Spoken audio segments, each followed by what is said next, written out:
গত 25শে জুলাই রাত্রি অনুমান 10টা নাগাদ এটাই থানাধীন কৈলাসবাড়িতে একটা মারামারির ঘটনা ঘটেছিল।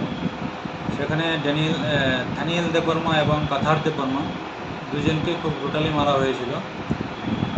সেই ব্যাপারে 3 জনের বিরুদ্ধে একটা কেস রেজিস্টার হয়েছিল সিধাই থানায়।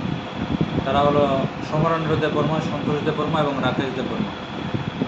যাদেরকে মারা হয়েছিল তাদের মধ্যে থেকে একজন থানিয়েল দেববর্মা গত 1/8 এই মাসের 1 তারিখে জিবি হাসপাতালে মারা যায়। তো সেই ব্যাপারে আমরা একটা খুনের মামলা রেজিস্টার করি।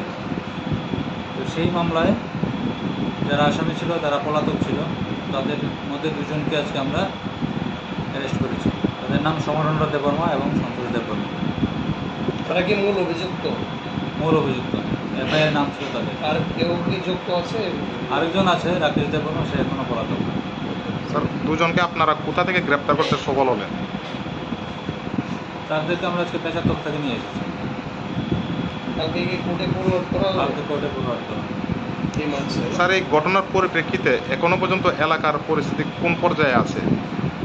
যাদের ভিকটিম ফ্যামিলি তাদের মধ্যে তারা খুবই ইমোশনাল হয়ে আছে। এটার জন্য এতদিন হয়ে গেছে আসামিটা গ্রেপ্তার হয়নি।